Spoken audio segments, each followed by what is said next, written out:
জনাব মোবারক তাহের শহীদ, পিতার নাম আব্দুল মজিদ সাহেব শহীদ, লাহোরের অধিবাসী ছিলেন। তার দাদি কাদিয়ানের অধিবাসিনী। তার পিতা হযরত মুসলিম মাউদের খেলাফতকালে বয়াত করেন। এক ব্যাংক মে টাইপিস্ট হিসেবে ভর্তি হন এবং চাকরিরত অবস্থায় বিএ এবং এমএ পাশ করেন। ব্যাংকের বিভিন্ন কোর্স করেন আর ব্যাংকেই পদোন্নতি পেতে পেতে ন্যাশনাল ব্যাংকে ভাইস প্রেসিডেন্ট হিসেবে কাজ করছিলেন তিনি।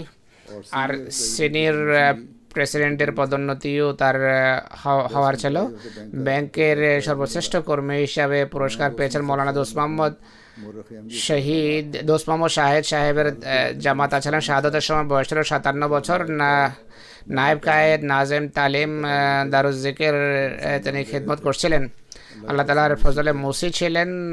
ঘটনার দিন জুমার নামাজের জন্য দুই ছেলেকে নিয়ে বায়তুন নূর মসজিদে আসেন মডেল টাউনে। নিজে মেইন হলে পিছনে বসে যান, তার দুই ছেলে অন্য হলে বসে। সন্ত্রাসী যখন সন্ত্রাস আরম্ভ করে আর মুরব্বি সাহেব যখন দোয়ার জন্য বলেন, তিনি হাত উঠিয়ে দোয়া আরম্ভ করেন। দোয়া চলাকালে এক গুলি তার এক বুলেট বাম বাহুতে লাগে আর দ্বিতীয় বুলেট লাগে তার হৃদপিণ্ডের কাছে। ঘটনাস্থলে শাহাদত বরণ করেন। নতুন সহানুভূতিশীল মানুষ ছিলেন। ব্যাংকে তার পর্যায়ের অফিসারের সাথে ততটা বন্ধুত্ব ছিল না যতটা অধীনস্থ কর্মীদের সাথে বন্ধুত্ব ছিল। ঘরে নামাজের কেন্দ্র ছিল তার। আর ঘরের প্রথম তলা শুধু নামাজের জন্যই নির্মাণ করেছেন। খেলাফতের প্রতি গভীর ভালোবাসা ছিল তার। ছেলে বলেন যে জামাতি কাজ থেকে আর ফিরে আসতে গিয়ে যদি রাতে 3টাও বাজতো আমাদেরকে কিছু বলতেন না। বাচ্চারা গিয়েছে জামাতি কাজে ব্যস্ত, রাতে 3টা বেজে যেত, কিছু বলতেন না। কিন্তু যদি অন্য কোনো কাজে ঘর থেকে আমরা বের হতাম আর এশার নামাজের পর দেরিতে আসতাম তাহলে বড় বকা খেতাম আমরা। উদারতা, দানশীলতা তার জীবনের একটি বিশেষ বৈশিষ্ট্য ছিল। মানুষকে বড় বড় মূল্যবান জিনিস দিয়ে দিতেন। জামাতের মুরব্বীদের সাথে গভীর ভালোবাসা ছিল। শ্রদ্ধা করতেন, সম্মান করতেন, আতিথেয়তা করতেন। যেখানেই ঘর কিনেছেন বা জামাতের মরকজ বা সেন্টার হিসাবে নিজের ঘরকেই দিয়ে দিতেন, ঘরকেই জামাতের কেন্দ্র হিসাবে পেশ করতেন। মিশুক ছিলেন। আনিস আহমদ শহীদ সাহেব, পিতা সুবেদার মনির সাহেব শহীদ। মরহুমের পরিবার ফয়সালাবাদের সাথে সম্পর্ক, যেখান থেকে পরে লাহোরে স্থানান্তরিত হন। ম্যাট্রিক পাশ করার পর কম্পিউটার হার্ডওয়্যারের কাজ করতেন। গুলবার্গে তার অফিস ছিল। শাহাদাতের সময় বয়স ছিল 35 বছর। ওসিয়তের নিজামভুক্ত ছিলেন। দারুজ জিকির মসজিদে শাহাদাত বরণ করেন। নামাজে জুমা পড়ার জন্য প্রায় সময় মডেল টাউন যেতেন। ঘটনার দিন কোনো কাজে বের হন এবং নামাজে জুমার জন্য দারুজ জিকিরে এসে যান। পিতার সাথে মেহরাবের পাশে বসেছিলেন। ফায়ারিং যখন আরম্ভ হয় পিতা ঝুঁকে যেতে বলেন। উত্তরে বলেন যে আপনি ঝুঁকুন, আমি মানুষকে সাহায্য করছি। আর তখনই সন্ত্রাসীদের গুলিতে তিনি শাহাদাত বরণ করেন। স্ত্রী বাচ্চার প্রতি গভীর ভালোবাসা ছিল। পিতার বড় অনুগত ছিলেন। শ্বশুরবাড়ির আত্মীয় স্বজনের সাথে ভাইয়ের মতো সম্পর্ক ছিল। মানব সেবার খেদমতে খালকের গভীর আগ্রহ ছিল। এক জায়গায় কোনো আহমদি ভাইয়ের যখন অ্যাক্সিডেন্ট হয় তখন রক্ত পাওয়া যাচ্ছিল না, রক্ত দিয়েছেন তিনি নিজের। এরপর সে চিকিৎসার জন্য টাকা চায় 5,000 এবং তাকে সেই টাকাও যেন ঋণ ফেরত নেননি। ছেলেকে রীতিমতো কোরআন ক্লাসের জন্য পাঠাতেন। জামাতি কাজে উৎসাহ উদ্দীপনার সাথে অংশ নিতেন। এই ঘটনায় তার ছোট ভাই জনাব মুনার আহমদ সাহেবও শাহাদত বরণ করেন। জনাব মুনাওয়ার আহমদ সাহেব শহীদ, পিতা সুবেদার মনির আহমদ সাহেব, তিনিও ভাইয়ের মতো তার সম্পর্ক ফয়সালাবাদের সাথে। জন্মগত আহমদি, কিন্তু কিছুদিন শিয়া বিশ্বাসের প্রতি আকর্ষিত হন, কেননা তার নানি জাকেরার কাছে লালিত পালিত হন। তিনি নিজেও জাকের এবং পীর হয়ে যান। তখন তিনি স্বপ্নে হযরত ইমাম হোসেন এবং হযরত আলী রাদিয়াল্লাহু আনহুকে দেখেন। তারা আসেন এবং হযরত মসিহ মাউদের সত্যতার কথা তাকে বলেন।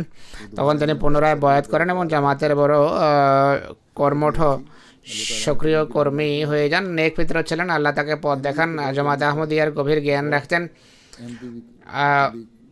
তাবলীগ করতেন এবং অনেক বয়াতও করিয়েছেন তিনি। তাবলীগের জন্য নিবেদিত প্রাণ ছিলেন। বড় বড় মৌলবীদের মুখ বন্ধ করে দিতেন। শাহাদাতের সময় বয়স ছিল 30 বছর। बतौर নায়েব নাজেব ইসলাহ ইরশাদ হিসাবে তিনি খেদমতের তৌফিক পেয়েছেন। আল্লাহর ফজলে মৌসি ছিলেন। দারুজ জিকিরে শাহাদত বরণ করেন। দারুজ জিকিরে তিনি জুমার নামাজের সময় আক্রমণের সময় বাইরের গেট থেকে ফায়ারিংয়ের আওয়াজ শুনে তিনি ক্রলিং করে বাইরে বের হন, আবার দ্রুত ফিরে এসে মেন হলের দিকে যে দরজা যাচ্ছে বন্ধ করে দেন। হলের মেইন গেটের দরজা বন্ধ করে দেন। আক্রমণের সময় অব্যাহত ভাবে ঘরের সাথে যোগাযোগ রাখেন ফোনে। চাচাকে দোয়ার জন্য বলেন এবং বলেন যে আমি উপরে যাচ্ছি, আমার জন্য দোয়া করবেন।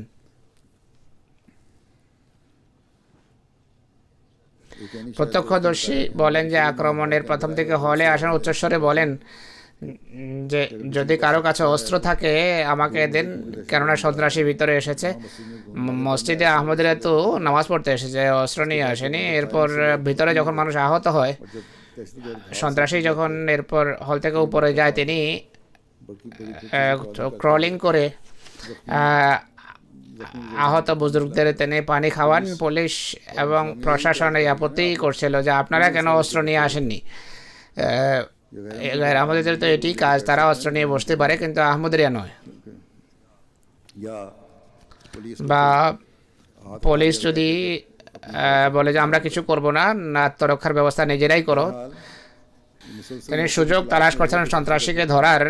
সুযোগ পেয়ে সন্ত্রাসীকে বীরত্বের সাথে ধরে ফেলেন, যে কারণে সন্ত্রাসী আত্মঘাতী যে জ্যাকেট পরেছিল সেটি সে বিস্ফোরণ ঘটায় তিনিও ইন্তেকাল করেন। তিনি পূর্বে শুনেছিলেন যে তার ভাই আনিস আহমদ সাহেব শাহাদত বরণ করেছেন, কিন্তু তা সত্ত্বেও অত্যন্ত বীরত্বের সাথে মানুষকে সাহায্য করা অব্যাহত রাখেন।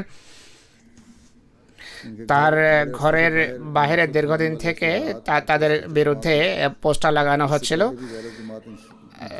এর পূর্বেও গায়ের আহমদিরা এ ধরনের কাজ করে আসছিল, কিন্তু শহীদ মরহুম যে সমস্ত বাচ্চারা পোস্টার লাগাতো, এই সন্ত্রাসীরা বাচ্চাদের হাতে এমন কাজ করাতো। বাচ্চাদেরকে তিনি বুঝিয়েছেন স্নেহের সাথে, বাচ্চারা বুঝেছে, কিন্তু তারা বাধ্য ছিল বড়দের কারণে। তার নাজেম ইসলাম ইরশাদ, জেলার নাজেম ইসলাম ইরশাদ মনোয়ার আহমদ সাহেব বলেন যে ঘটনার 1-1.5 মাস পূর্বে তিনি তার এক স্বপ্ন আমাকে শুনিয়েছেন। স্বপ্নে মৃত মাতাকে দেখেন এবং মা বলেন যে তোমার কক্ষ আমি প্রস্তুত করেছি, তোমাকে আমি সেখানে ডেকে নেব। হাফেজ মুজাফর আহমদ সাহেব লিখেছেন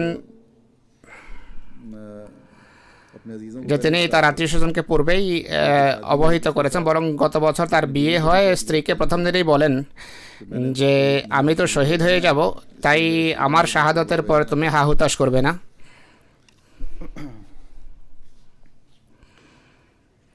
একজন শহীদ জনাব সঈদ আহমদ সাহেব, পিতা সুফি মুনির আহমদ সাহেব, তার জানাজা গায়েব আমি পড়াবো। শহীদ মরহুমের পিতা পিতামহ ভারতের কেরনালের অধিবাসী বড় দাদা হজরত রমজান সাহেব রাজি আল্লাহ তালা আনহু মুসলিম ইসলামের সাহাবী ছিলেন। হিজরতের পর সরগোদার তখ্ত হাজারায় বসতি স্থাপন করেন। পরিবার লাহোরেই ছিল। শাহাদতের সময় বয়স 37 বছর ছিল। বাইতুন নূর মডেল টাউনে তিনি শাহাদত বরণ করেন। ঘটনার দিন কাজ থেকে সোজা জুমার জন্য আসেন বাইতুন নূরে। পৌঁছার পূর্বেই মসজিদে গোলাগুলি শুরু হয়ে যায়। 2 জন সন্ত্রাসী মোটর সাইকেলে এসেছে আর মোটর সাইকেল গেটে রেখে ভিতরে গুলি করতে করতে ঢুকে যায়। কয়েক সেকেন্ড পর মোটর সাইকেল ফেটে যায়, বিস্ফোরিত হয়। মোটর সাইকেলের কাছেই তিনি ছিলেন। তার শরীর প্রায় জ্বলে যায়। 8 দিন হাসপাতালে ছিলেন, প্রাণ রক্ষা হয়নি। 5ই জুন তিনি শাহাদত বরণ করেন। ইন্না লিল্লাহি ওয়া ইন্না ইলাইহি রাজিউন। শাহাদতের একদিন পূর্বে তিনি নিজের বোনকে ফোন করেন গ্রামে, যে খাবার পাকিয়ে মাংস পাকিয়ে তুমি বিতরণ করো, স্বপ্নে দেখেছেন। আল্লাহ তাআলার হয়তো ইচ্ছা এটাই ছিল। জুমার দিন বাচ্চাদের আদর করে তাড়াতাড়ি প্রস্তুতি নিয়ে তিনি বেরিয়ে যান।